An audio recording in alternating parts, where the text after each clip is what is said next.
Welcome everyone to a new episode of Reminiscing Bollywood Classics. In the year 1857, when India was fighting its first war of independence, a novel was published in France called Madame Bovary by Gustave Flaubert. Madame Bovary captured the reader's imaginations, and some critics call it the most perfect book ever written, whereas some call it the best novel ever. Numerous film adaptations have been made of this novel. But what Madame Bovary also did was inspire film writer Sachin Bhowmik to write a short story of his own, which was first published in the Bengali monthly magazine Desh. This short story was later adapted by ace director Mr. Rishikesh Mukherjee, and a beautiful film was born, Anuradha.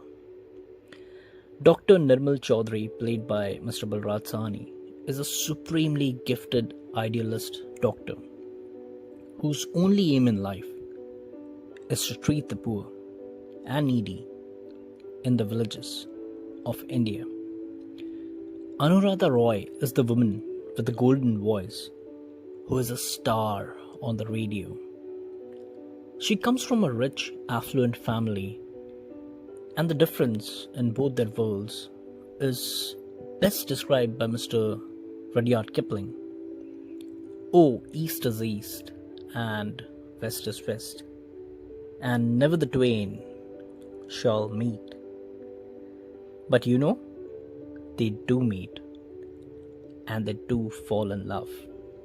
Against the wishes of her domineering father, Anuradha leaves her prosperous family and, more importantly, her glittering career, and goes off to live with Nirmal in a quaint village.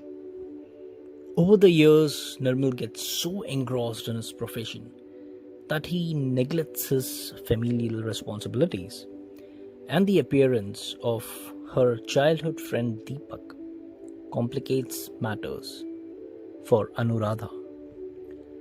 She starts having second thoughts that whether giving everything up for Nirmal was the right decision or not.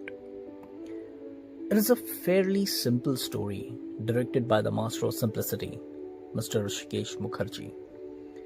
You see the couple going about their daily chores and having these very normal, everyday conversations that sometimes you feel that Mr. Mukherjee has planted a secret camera in some couple's house, and we are watching the direct relay. I think at some point of time, there comes a phase in your life when you take the other person for granted. Like in the film, Nirmal just doesn't realize that he is ignoring Anuradha. Everything which Anuradha is doing for him or has done for him is just invisible to Nirmal's eyes.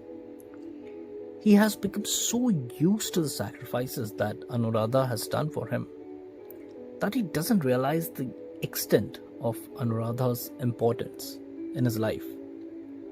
And mind you, he's not a bad person. In fact, he's a noble character who is treating the poor for free when he could easily be minting money in the city because of his extraordinary talents. When Dr. Nirmal is faced with the threat of losing Anuradha forever, this is when he realizes that he is what he is because of her. If the saying, behind every successful man, there is a woman, was a film, that film will be Anuradha.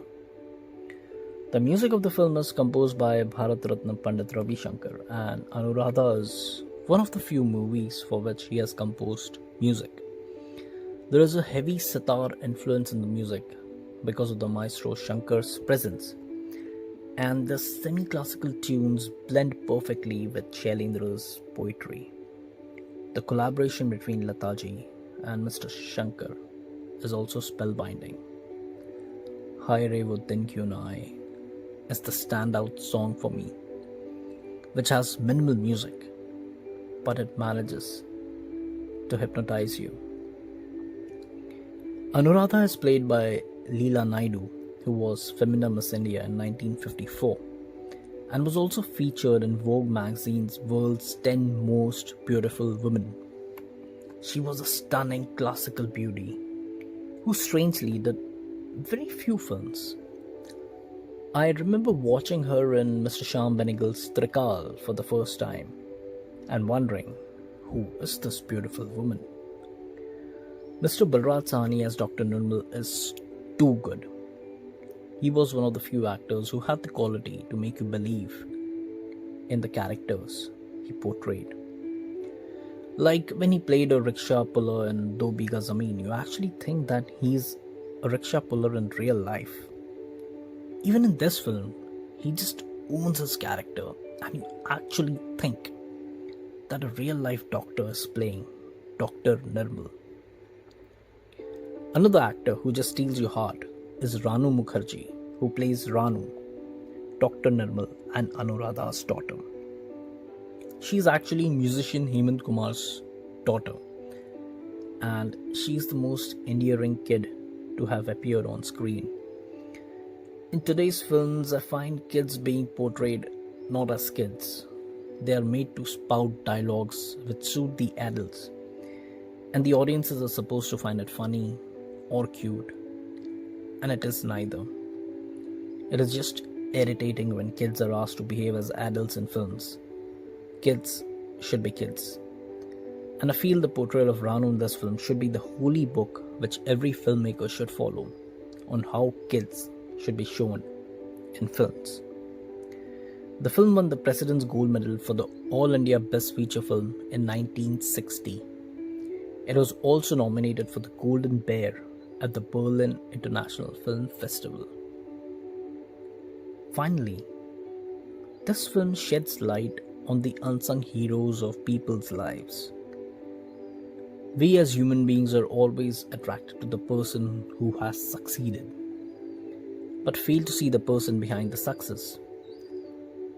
I have always wondered that we as audiences would love to see a film on Sachin Tendulkar. But you know what would be more interesting, more gripping?